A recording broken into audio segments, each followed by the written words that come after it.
এই ২৪ সালের July August রাজপথে নেমেছিল কিন্তু গণমানুষের ঢল। আর সেই ঢলের ভিড়েই ছিল কিছু সাহসী মুখ। তার মাঝখানে আপনি একজন ছিলেন। গুলিবিদ্ধ হয়েছিলেন আমরা জেনেছি। আসলে সেখান থেকে আপনি প্রাণে বেঁচে ফিরেছেন। তো জুলাই আগস্টের সেই দিনটিতে আপনি কোথায় ছিলেন? কি আচ্ছা, ঘটেছিল আপনার সাথে? তার আগে একটু কথা বলিনি। জুলাই আগস্ট কি, কেন আমরা রাজপথে ছিলাম? আমাদের যারা দেশ স্বাধীন করেছেন 1971 সালে মুক্তিযুদ্ধে যারা গিয়েছিলেন, তারা বৈষম্যের বিরুদ্ধে কিন্তু মুক্তিযুদ্ধে গিয়েছিলেন এবং সন্তানদের চাকরির প্রত্যাশায় কিন্তু তারা মুক্তিযুদ্ধে যান, দেশপ্রেমের টানে এবং বৈষম্য দূরীকরণের টানে। এই কোঠা সংস্কার আন্দোলনটা তখন থেকেই শুরু। এখন 18 সালে কোটা সংস্কার আন্দোলন হয়েছে, তারপর 24-এ যে আন্দোলন, বৈষম্যবিরোধী যে আন্দোলনটা, এই আন্দোলনে ছাত্র শিক্ষক জনতা সবাই ছাত্রদেরকে সহযোগিতা করার জন্য ছিল, যে কোটার বিরুদ্ধে সবারই অবস্থান। এখানে ঢাকা বিশ্ববিদ্যালয় এবং বিভিন্ন ইউনিভার্সিটির শিক্ষকরা একটা বিবৃতি দেয়, ছাত্রদের পক্ষে কোটার বিরুদ্ধে অবস্থান নেয়। এটাকে সমর্থন দিয়ে, অর্থাৎ ছাত্রদের আন্দোলনের যৌক্তিকতার বিবেচনা করে আমাদের দলের প্রেসিডেন্ট, অর্থাৎ এলডিপির প্রেসিডেন্ট, লিবারেল ডেমোক্রেটিক পার্টির প্রেসিডেন্ট, খেতাবপ্রাপ্ত বীর মুক্তিযোদ্ধা ডক্টর কর্নেল অলি আহমেদ বীর বিক্রম মহোদয় একটা বিবৃতি দেন 8ই জুলাইয়ে। সে তার প্রধান, তার মূল বক্তব্যটাই ছিল যে আমরা মুক্তিযুদ্ধ করেছি বাচ্চাদের সন্তানদের চাকরির জন্য না, আমরা মুক্তিযুদ্ধ করেছি দেশ এবং সার্বভৌমত্ব রক্ষার জন্য এবং বৈষম্য দূরীকরণের জন্য। তারপরে এই বক্তব্য দিয়ে এবং ছাত্র শিক্ষকদের আন্দোলনের প্রতি পূর্ণ সমর্থন জ্ঞাপন করে তিনি বিবৃতি দেন এবং আমাদেরকে এলডিপির প্রত্যেকটা নেতাকর্মীকে দিক নির্দেশনা দেন যে ছাত্রদের যে আন্দোলন চলছে, ছাত্র শিক্ষক জনতা এই আন্দোলনে সম্পৃক্ত হয়, সেক্ষেত্রে তিনি নির্দেশনা দেন যে আমাদের অঙ্গ সংগঠন সহ সকল সবাই শিক্ষার্থীদের আন্দোলনে সহযোগিতা করবে। আমাদের তো মূল চিন্তাই ছিল যে গণতন্ত্র প্রতিষ্ঠা, অর্থাৎ এক দফার যে হাসিনাকে পতন ঘটানো এবং বৈষম্য দূরীকরণ। যেহেতু আমরা 16 বছর এই ফেসিবাদ বিরোধী লড়াই করেছি এবং রাজপথে বিএনপির সাথে যুগপৎ আন্দোলনে রাজপথে আমরা আন্দোলন সংগ্রাম করতে করতে সাহসটাও বেড়ে গেছে সকল নেতাকর্মীর অঙ্গ সংগঠন। তখন কর্নেল অলি স্যার যখন 16ই জুলাই, আমরা এলডিপি মূলত রাজপথে নেমেছে 16ই জুলাই থেকে। 16ই জুলাইয়ে যখন যাত্রাবাড়ি সংঘর্ষ চলে, তখন নির্দেশনা দেওয়া হয় যে এলডিপি ঢাকা মহানগর, আমাদের মহানগর এলডিপিকে 4টি ভাগে ভাগ করেছে, মহানগর উত্তর, দক্ষিণ, পূর্ব, পশ্চিম। তো মহানগর পূর্বের সভাপতি, এলডিপির সভাপতি সুলাইমান ভাই এবং স্বেচ্ছাসেবক দল, যেহেতু স্বেচ্ছাসেবক দলের সভাপতির বাসাও যাত্রাবাড়ি এলাকায়, খালেদ বিন জসিমে, তো ওর নেতৃত্বে এবং সাংস্কৃতিক দল, স্বেচ্ছাসেবক দল এবং এলডিপি ঢাকা মহানগর পূর্ব, ওরা অবস্থান নেয় ছাত্রদের সাথে যাত্রাবাড়িতে। পরবর্তীতে ওখান থেকে আমি দিক নির্দেশনা দিই, স্যারের নির্দেশনা অনুযায়ী আমি কাজ করতেছি। ছাত্রদল, গণতান্ত্রিক ছাত্রদল ঢাকা বিশ্ববিদ্যালয় এবং মিরপুর 10 যে গোল চত্বর, সেখানে অবস্থান নেয় ঢাকা মহানগর পশ্চিম এলডিপিকে সাথে নিয়ে। আর ঢাকা মহানগর উত্তর এলডিপিকে 2টি ভাগে ভাগ করা হয়। আমাদের ঢাকা মহানগর উত্তর এলডিপি আবার অনেকটা শক্তিশালী, বেশি, প্রত্যেকটা থানায় শক্তিশালী। তো ওদেরকে দায়িত্ব দেওয়া হয়েছে যে বাড্ডা থানা, গুলশান থানা, বনানী থানা, ভাটারা থানা, এদেরকে দায়িত্ব দেওয়া হয়েছে লিংক রোডে। অবাক হোসেন রনি, ঢাকা মহানগর উত্তরের সেক্রেটারি, ওনাকে প্রদান করে, অর্থাৎ মহানগর উত্তরের যে সভাপতি রিয়াসাতুদ্দিনের সাথে পরামর্শ করে অবাক হোসেন রনির নেতৃত্বে তারা বাড্ডাতে অবস্থান নেয়। আর আমি এবং ওই খিলক্ষেত থানা এলডিপি, এয়ারপোর্ট থানা এলডিপি, তারপরে উত্তরা পূর্ব থানা এলডিপি, পশ্চিম থানা এলডিপি, তুরাক থানা এলডিপি, দক্ষিণ খান থানা এলডিপি, আমাদের উত্তরখানের কমিটি নাই, সেদিন ওরা ছিল না। তো তাদেরকে নিয়ে আমি 16 তারিখে রাজলক্ষ্মীতে অবস্থান করি।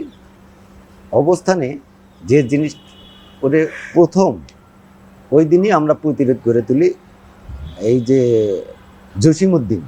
জসিমউদ্দিন থেকে র্যাব এবং পুলিশ, এই যে এপিবিএনের পুলিশগুলো, এরা ওখান থেকে গুলি করতেছে, টিয়ার শেল, গুলি না সেদিন গুলি করে নাই, টিয়ার শেল দিচ্ছে। এই দিক থেকে আজমপুর থানার ওখান থেকে টিয়ার শেল ছুটতেছে পুলিশ, আমরা মাঝখানে। তো উৎসুক জনতা এবং আমরা সবাই দলীয় নেতৃবৃন্দ এখানে সবারই অংশগ্রহণ আছে। জনতা, উৎসুক জনতা করলো, রাস্তার উপর যে পুলিশ বক্স আগে ঘুরিয়ে দিল, দিয়ে প্রতিরোধ করার চেষ্টা করতেছে। এবং ব্যারিকেডগুলো, রাস্তায় যে আছে রোড ডিভাইডারগুলো রাস্তার মিডিলে উঠায় সবাই উঠে যাতে র্যাব গাড়ি নিয়ে আসতে না পারে, প্রতিরোধ করার আমরা চেষ্টা করতেছি। এইরকম করে সেই দিন ওই শুধু টিয়ার শেল এগুলোর উপরে চললো। তারপরে 17 তারিখ একই অবস্থা, 18 তারিখে ব্যাপক সংঘর্ষ হয় এবং নিহতও হয়। 19 তারিখে আমি, সেদিন ছিল শুক্রবার, 19 তারিখে আমি আমার নেতা কর্মীদের নিয়ে আমি যাই 4টার পরে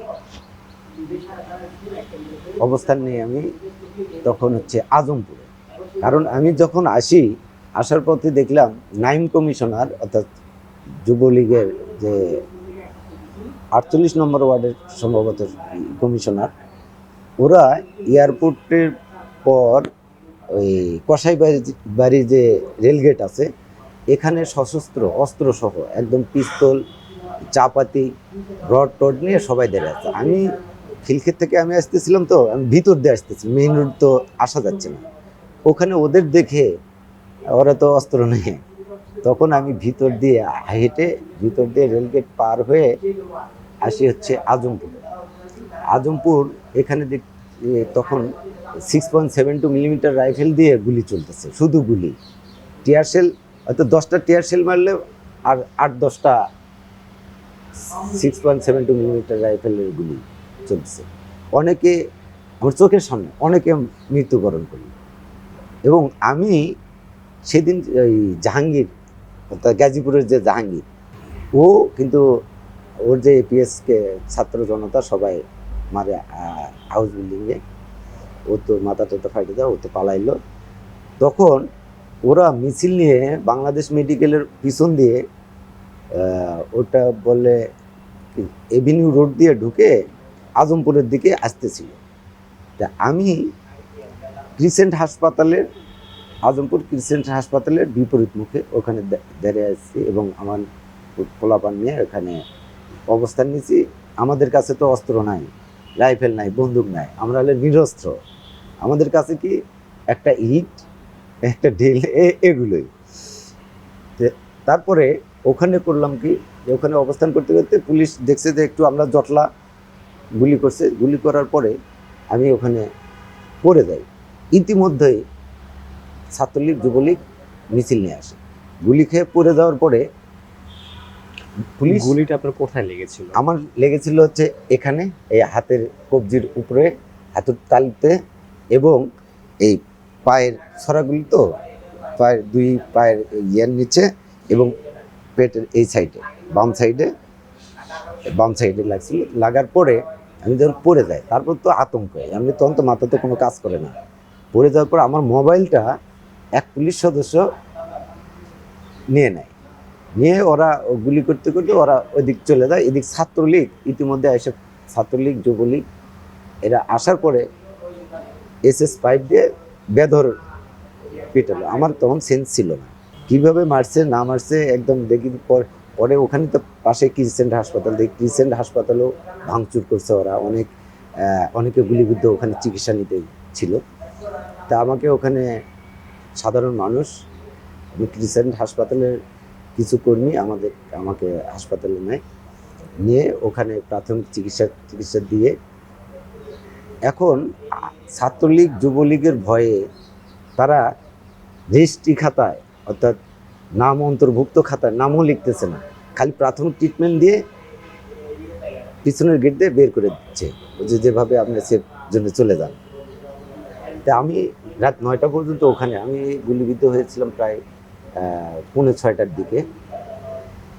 তারপর থেকে রাত 9টা পর্যন্ত ওনারা পর্যবেক্ষণে রাখছিলেন। আমার এই প্যান্ট ট্যান্ট কেটে এগুলো ড্রেসিং মেসিং করে কিছু ঔষধপত্র এবং কয়েকটা ইঞ্জেকশন দেওয়া হয়।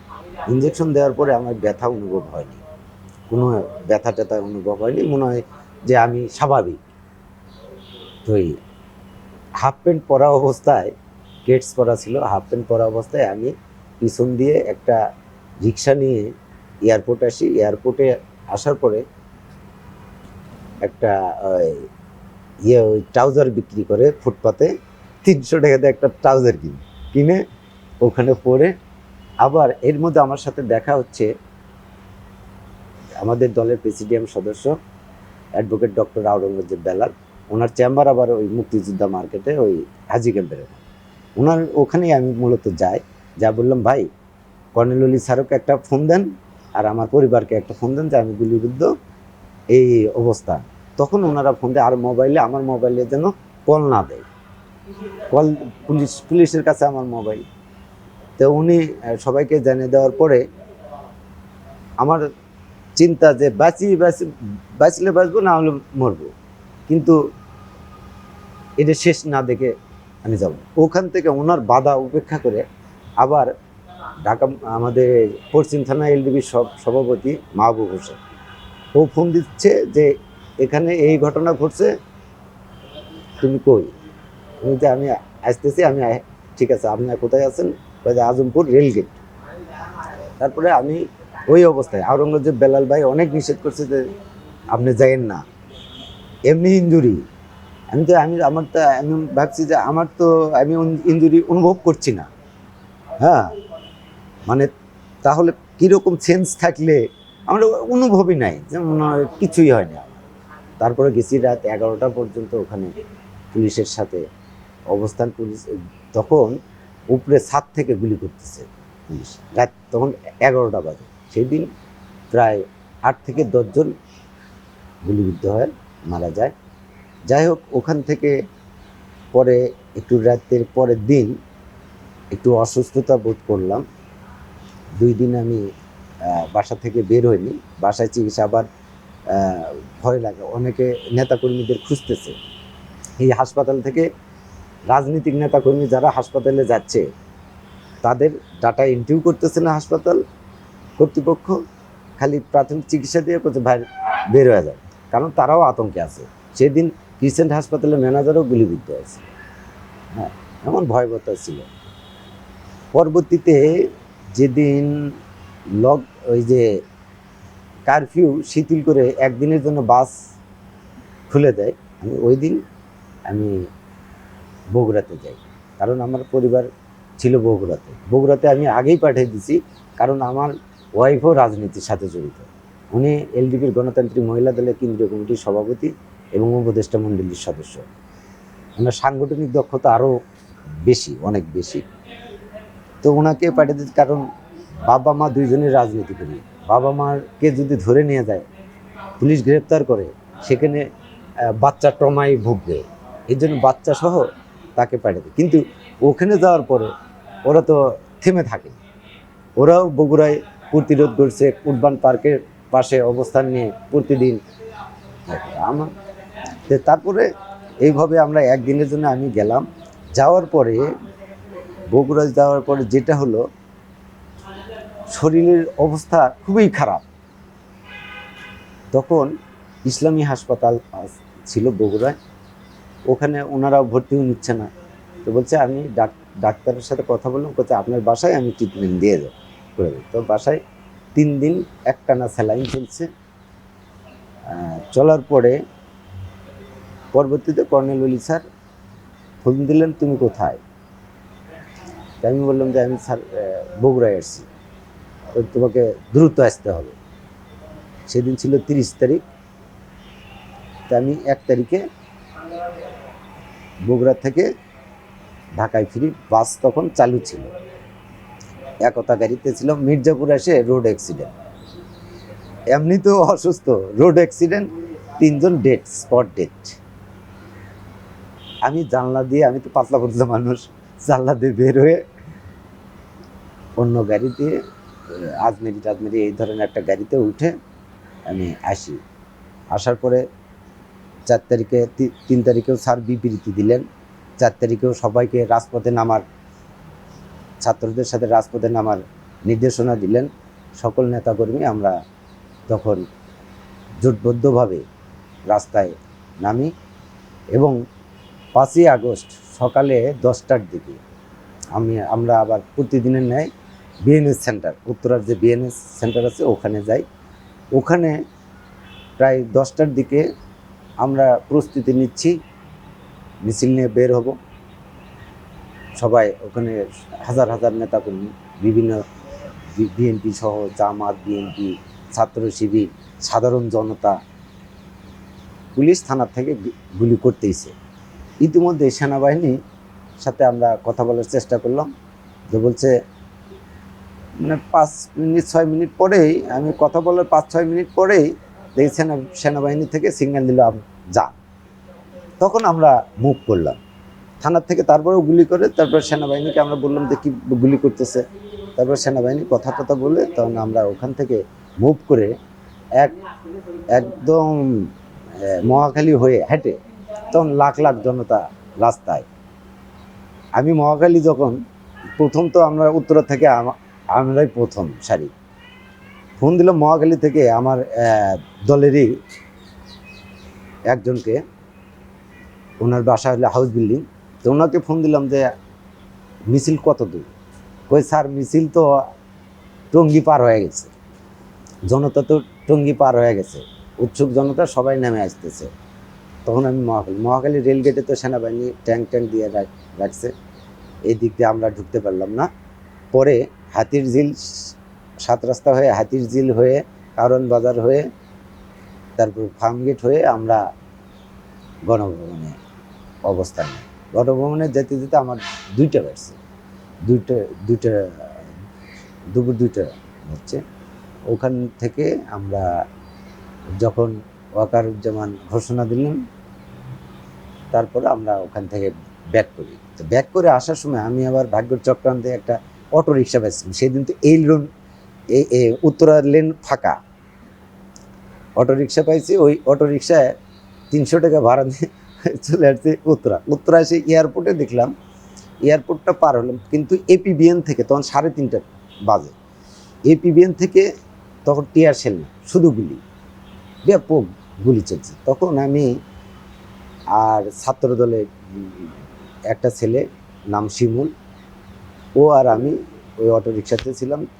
এর ইতিমধ্যে একটা মাছের ট্রাক আসে, তো মাছের ট্রাকে উঠলাম এয়ারপোর্টে যায়, যে আমরা হাউস বিল্ডিংয়ে যাব।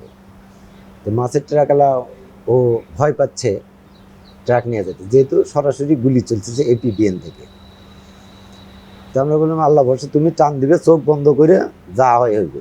আমরা ট্রাকের ভিতরে শুয়ে পড়লাম, এক টানে রাজলক্ষ্মী পর্যন্ত গেছি, তারপরে আর যাওয়া সম্ভব হয়নি।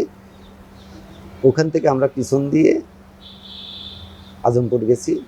এখানে থানার থেকে যে পরিমাণ গুলি, তখন টিয়ার শেল খুব কম, শুধু গুলি চলতেছে রাত 10:30 পর্যন্ত। এদিক সরকার শেখ হাসিনা পালাইছে, তারপরেও পুলিশ ব্যাপক গুলি চালাচ্ছে। ওই দিন আমাদের 26 জন মারা গেছে।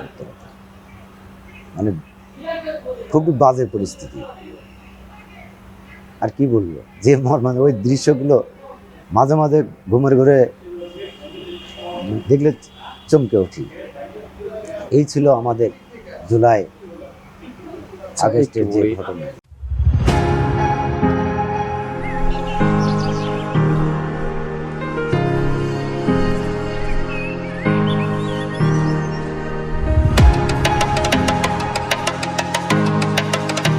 আপনি যখন গুলিবিদ্ধ হন, রক্তাক্ত অবস্থায় ছিলেন, নিজেকে উদ্ধার করলেন, হাসপাতালে গেলেন, সেই মুহূর্তটা এখনো মনে পড়ে কি? মুহূর্ত যখন গুলি খায় পড়ে যায়, এটুকুই আমার মনে আছে।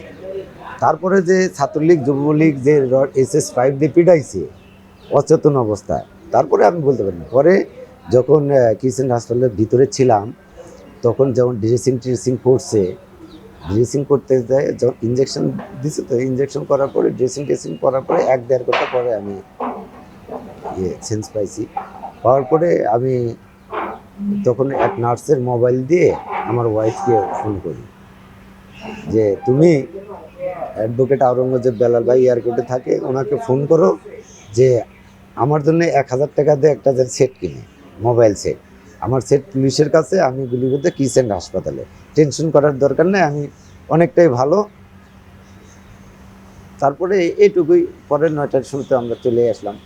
আচ্ছা, যখন আপনি আপনার ওয়াইফ বা পরিবারকে জানিয়েছেন যে আপনি গুলিবিদ্ধ, তখন তাদের প্রতিক্রিয়া কি ছিল? তাদের প্রতিক্রিয়া তো বুঝতেইছেন, মা, আমার মা জীবিত, উনি এবং আমার ওয়াইফ, মেয়ে, এদের তো কান্নার রোল। এবং পুরো বগুড়ায় আমার এলাকায় একটা হয়ে রব উঠে গেল, এই সে গুলিবিদ্ধ। অনেকে আমার জন্য আল্লাহ বাঁচাইছেন, দোয়া করছেন। মানে যে নির্যাতিত হয়েছি, যে আমার বাঁচার কথা না। একজন রাজনীতি কর্মী হিসেবে আপনি ভয়ঙ্কর অভিজ্ঞতার পর আবার কিভাবে ঘুরে দাঁড়ালেন? না, ভয়ঙ্কর অভিজ্ঞতা, আমার সাহস, আমার স্ত্রী সাহস জুগিয়েছে। উনি আবার খুবই সাহসী মহিলা, পলিটিক্স করতে করতে সে আরও সাহসী এবং মনোবল যোগাইছে। এবং কর্নেল অলি আহমেদ বীর বিক্রম, উনি সাহস জুগিয়েছেন। রাজনীতি আমরা তো কাজ করি, আমরা কয়দিন বাঁচব, আমরা এমন একটা জাতি যাতে উপহার দিয়ে যেতে পারি, একটা সভ্য জাতি হিসেবে গণতন্ত্র প্রতিষ্ঠা করে দিয়ে যেতে পারি, এটাই আমাদের স্বপ্ন ছিল এবং পাওয়া ছিল। এই যে রক্ত ভেজা রাজপথের লড়াইয়ের মূল্য কি আমরা পেয়েছি, নাকি ইতিহাস ভুলে গেছে আপনাদেরকে? ইতিহাস তো ভুলে যাওয়ার, অতীতের মতন। যেমন মুক্তিযোদ্ধাদের এখন বলে যে ওনাদের অবদানকে অনেকে অস্বীকার করতে চায়, কিন্তু মুক্তিযুদ্ধ না হলে তো আমরা স্বাধীন দেশ পেতাম না, আমরা এইভাবে কথা বলতে পারতাম না। তো মুক্তিযুদ্ধ আর এই জুলাই গণ অভ্যুত্থান দুটো আলাদা জিনিস। মুক্তিযুদ্ধের কারণে আমরা স্বাধীন দেশ পেয়েছি, আর গণ অভ্যুত্থানের মাধ্যমে আমরা পেয়েছি হচ্ছে একটা সরকারকে, ফ্যাসিস্ট সরকারকে পালাতে বাধ্য করেছি। দুই জিনিস। তো এখন নতুন প্রজন্মে অনেকে রাজনৈতিক দল গঠন করছে। আমরা তো আগে এক মঞ্চে ছিলাম, বৈষম্যবিরোধী ছাত্র জনতার আন্দোলন, এখানে কিন্তু সকল দলই ইনভলভ ছিল, কিন্তু তারা এখন ভুলে গেছে। এখন তো সারা বাংলাদেশ চষে বেড়াচ্ছে সরকারি পৃষ্ঠপোষকতায়, এবং মুরব্বীদের তারা সম্মান করতে জানে না, শিখে নাই, এবং মুরব্বীদের সম্মান করতেছে না। জুলাই গণ অভ্যুত্থান কারো বাবার একক সম্পত্তি না, যেমন মুক্তিযুদ্ধ কারো বাবার একক সম্পত্তি ছিল না, জুলাই আগস্টের যে গণ অভ্যুত্থানটাও এটা কারো বাবার ছিল। বিচার প্রক্রিয়া তো একটা চলমান প্রক্রিয়া, দুইটা এখন হয়েছে, কোর্ট, দুটো আদালত হয়েছে, আদালতে বিচার কার্যক্রম চলছে। তবে আমার যেটা দুঃখ, যারা আমাদের প্রতি নির্যাতন করবে, নাম্বার 1 কিন্তু পুলিশ, সেকেন্ড হচ্ছে আওয়ামী লীগ, যুবলীগ, এদের প্রশ্রয়ে পুলিশ গুলিগুলো, কিন্তু ম্যাক্সিমাম গুলিগুলো করছে হচ্ছে পুলিশ, এবং ছাত্রলীগের পোলাপানকে ড্রেস পরাইয়া এই গুলিগুলো করেছে। যাই হোক, তো তাদের শাস্তি আমরা দেখতে পাচ্ছি না। তাদের নামে মামলা হয়েছে, মামলায় কোনো গ্রেপ্তার নাই। আমার যে মামলাগুলো, আমি যে মামলাগুলো করেছি, সে মামলাতে একটা আসামি গ্রেপ্তার হয় নাই, তারা দিব্যি ঘুরে বেড়াচ্ছে। এটা যদি আওয়ামী লীগ, আমরা যদি সেম অপোজিট পজিশনে যদি আওয়ামী লীগ থাকতো, এই অবস্থায় পড়তো, বিগত দিনে কি হয়েছে দেখছেনি তো। আমরা কোনো দুর্ঘটনা না ঘটাইয়া আসামি হয়েছি। আমি 13 সালে পেট্রোল বোমার মামলার মূল পরিকল্পনা হিসেবে বসুন্ধরা গেটে আমার নামে মামলা হয়েছে। পুলিশ গ্রেপ্তারের জন্য 13 সালে অভিযান চালাচ্ছে, আমার পালায় থাকছি। পুলিশকে টাকা দিয়ে 5 লাখ টাকা ঘুষ দিচ্ছি, 5 লাখ টাকা দিয়ে নামটা চার্জশিট থেকে কাটাইছি। নির্যাতন কম হয়নি। তা আমরা চাই যে ন্যায় বিচার প্রতিষ্ঠা করা, আর যারা দোষীদের বিচার হোক। যেমন ছাত্রলীগ, যুবলীগ, এটা 100% দোষী। এরা সবাই ছিল রাস্তায় এবং সশস্ত্র অবস্থায়, পুলিশের পৃষ্ঠপোষকতায়। পুলিশকে তো মূল সাহস দিচ্ছে তারা। পুলিশ বাহিনী যেন ভবিষ্যতে কোনো দলীয় বাহিনীতে পরিণত না হয়, এটা আমাদের অনুরোধ থাকবে। আমরা দেখতে চাচ্ছিলাম যে গণতন্ত্র প্রতিষ্ঠা হোক, সামাজিক ন্যায় বিচার প্রতিষ্ঠা হোক, জনগণ ন্যায়ের পক্ষে থাকুক, ঘুষ, দুর্নীতি, চাঁদাবাজি বন্ধ হোক, কিন্তু সরকার পারছে না। আমরা ইউনিট সরকারের প্রতি আমাদের অনেক বিশ্বাস, আস্থা ছিল। আমরা ডেকে নিয়ে এসে কিন্তু সব দল মত একমত হয়ে তাকে ওই জায়গায় বসানো হয়েছে। কিন্তু বিগত দিনে সরকারের উপদেষ্টা মণ্ডলীদের কার্যকলাপে আমরা হতাশা এবং জাতি হতাশা, পুরো বাংলাদেশের জনগণ হতাশা বোধ করছে।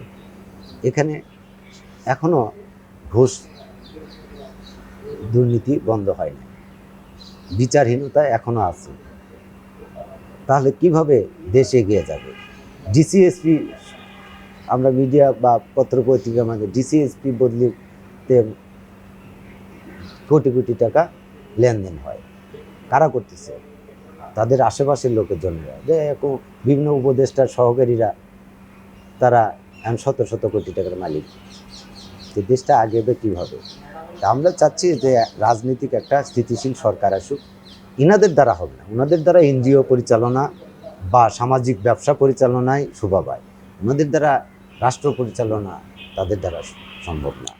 সরকারের প্রথম কমিটমেন্ট ছিল তাদেরকে উন্নত চিকিৎসার জন্য প্রয়োজনে বিদেশে নেবে। তারা কি উন্নত চিকিৎসা পায়নি। ধরেন গত জুলাইয়ের পর, আগস্টের পরে প্রাকৃতিক দুর্যোগ হলো, বন্যা, ক্ষতিগ্রস্ত হলো। সকল দল মত নির্বিশেষে সাধারণ মানুষ যার যেটা আছে ফাউন্ডেশনে জমা করলো। ফাউন্ডেশনে শুনলাম কি 11 কোটি টাকার মতন তাদেরকে এখন আছে ব্যক্তিগত ফান্ডে। যেগুলো 11 কোটি টাকা উঠছে, সেই টাকাটা তো ইয়েতে দিতে হবে, বন্যা দুর্গতদের কাছে দিতে হবে, সেখানে যায়নি। এই দেশে কি হবে? যারা আগে টিউশনি করে চলতো, তারা এখন কোটি টাকার গাড়ি পাশার নিচে হাঁকিয়ে ঘোরাবে। তার মানে শত শত গাড়ি। এই দেশ যে বিগত 16 বছর যে পদ্ধতি অবলম্বন করা হচ্ছে সেম চলছে। এখানে সরকার সরাসরি পৃষ্ঠপোষকতা করছে। দেখতেছেন না, একটা দল এখন কি নির্বাচনী মাঠে, ধরতে গেলে নির্বাচনী, তারা সারা বাংলাদেশ কি করতেছে? গণসংযোগ করতেছে।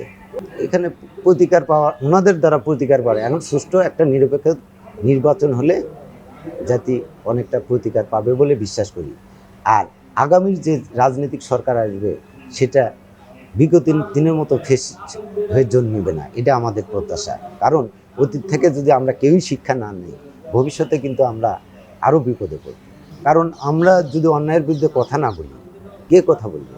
আমরা রাজনীতিবিদরা যদি অন্যায়কে প্রশ্রয় দেই, তাহলে তো হবে না। এখন দেখি অনেক রাজনৈতিক দলের নেতারা, অর্থাৎ নতুন দল বলেন, পুরাতন দল বলেন, সবাই যে আওয়ামী লীগের দোসরদের পৃষ্ঠপোষকতা করতেছে। বিভিন্ন গ্রুপ অফ কোম্পানি থেকে শত শত কোটি টাকা নিয়ে তারা মিটিং মিছিল করতেছে, 100-200 গাড়ি নিয়ে রোড শো করতেছে।